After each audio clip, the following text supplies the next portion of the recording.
ভাই এবার তো দেখি আপনার কলার ফলন খুব ভালো হয়েছে, এবারের কলাগুলো আমারে দিয়েন।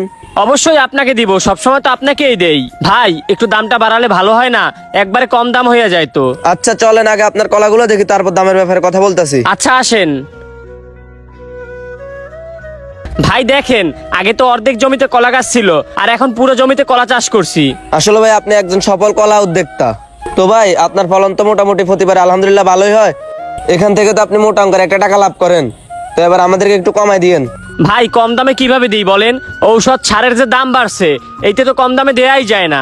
আগে যেই টাকার সার কিনতাম, এখন ডাবল টাকা লাগে সেই সার কিনতে। কিভাবে আপনাকে অল্প টাকায় দিই বলেন? যে সময় আপনার কলার ফলন খারাপ ছিল, ওই সময় আপনার কলাগুলো আমি আমার আড়তে নিয়ে বিক্রি করছি। এখন আপনার কলার ফলন ভালো হইতেছে, তো তাই আপনি আমার কাছ থেকে দাম বেশি চাইতেছেন। এটা কিন্তু ঠিক না ভাই, মানুষের খারাপ সময় ভুলে গেলে চলে না। আচ্ছা ঠিক আছে ভাই, আপনি যেহেতু আমার পুরনো কাস্টমার, আপনার কাছ থেকে আর বেশি নিলাম না। আগে যে দামটা দিতেন ওই দামটাই দিয়েন। কি আর করার, আমার বিপদের সময় যেহেতু আপনি আমার পাশে দাঁড়াইছেন, তাইলে তো আপনাকে ওই দামেই দিতে হয়, তাই না? আচ্ছা ভাই তাহলে ঠিক আছে, কথা ওইটাই রইলো। আর কলাগুলো কাটার সুযোগ হলে তানবীর এসে কলাগুলো কাটে নিয়ে যাইবো। আচ্ছা ঠিক আছে ভাই। আচ্ছা ঠিক আছে ভাই, তাহলে থাকেন। চল ভাই ভালো একটা আড়তদার পাইছি, ভালো দামে কলাগুলো বিক্রি করা যাবে, আপনি কি বিক্রি করবেন? কলা বিক্রি করব? আমি তো কলা বিক্রি করে দিছি ভাই।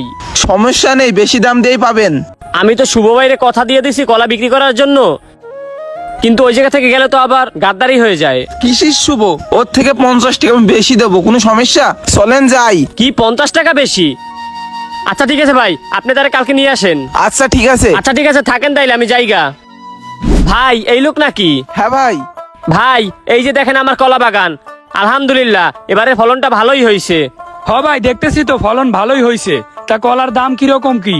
ভাই বেশি চেয়ে তো লাভ নাই, আপনি গাছ প্রতি 300 টাকা দিয়েন। ভাই 300 টাকা তো অনেক বেশি হয়ে যায়, কিছু কম করে রাখেন। ভাই 300 টাকা বেশি হয়ে যায়, এর থেকে কম রাখলে তো আমার লস। এ ভাই 300 বাদ দেন, বলতেছি একদম 290 টাকা নিয়েন। আচ্ছা ও তো 250 টাকা দিবে, আমি যদি 290 টাকায় বিক্রি করি তারপরে তো আমার 40 টাকা লাভ থাকে। আচ্ছা ঠিক আছে ভাই, আপনি 290 টাকাই দিয়েন। আচ্ছা ঠিক আছে, এই তুমি তাহলে কালকে এসে কলাগুলো কেটে নিয়ে যাও। আচ্ছা ঠিক আছে ভাই, তাহলে কালকে আমি কলাগুলো কেটে নিয়ে যাব। আচ্ছা ঠিক আছে ভাই, তাইলে কালকে এসে কলাটা কেটে নিয়ে যায়েন, আর আমার বাসায় টাকা দিয়ে যায়েন। আচ্ছা ঠিক আছে। চলেন যাই ভাই। কি ব্যাপার ভাই, কি শুনলাম আপনার নামে? কি শুনছেন? আপনি নাকি আপনার ক্ষেতে সব কলা অন্যজনের কাছে বিক্রি করে দিয়েছেন? হ্যাঁ বিক্রি করছি ভাই, আপনাদের চেয়ে 50 টাকা বেশি দিবে। কেন, আপনার সাথে আমার কথা কি ছিল? ভাই কথা কি ছিল ওইটা আমি জানি না, কিন্তু ওরা আপনার চেয়ে 50 টাকা বেশি দিব, আপনি তো 1 টাকাও বেশি দিতে চাইতেছেন না। আপনার যখন খারাপ সময় ছিল আপনার থেকে কোনো আরদার কলা নিছে? নাই, আমি শুভ নিচ্ছি আপনার কাছ থেকে কলা। এখন আপনি একটু দাম ভালো পাইছেন, অন্য জায়গায় বিক্রি করে দিয়েছেন কলা। ঠিক আছে, আমিও দেখবো আপনি আপনার কলা বাগান কিভাবে রাখেন। ঠিক আছে দেখি আপনি কি করতে পারেন। ঠিক আছে যা, আমি যদি 2 দিনের ভিতর তোর কলা ক্ষেত নষ্ট না করছি, আমার নামও শুভ না। হায় হায়, কি রে, আমার ক্ষেতের অবস্থা ইয়ে কে? হায় হায়, আমার ক্ষেতের অবস্থা ইয়ে কি করছে? আমার অতি লোভ করা ঠিক হয় নাই রে। হায় রে আমার ক্ষেত।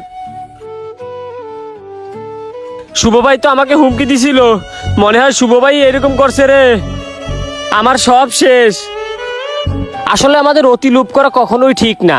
আল্লাহ আমাদের যতটুকু দেয় ততটুকু নিয়েই আমাদের সন্তুষ্ট থাকা উচিত।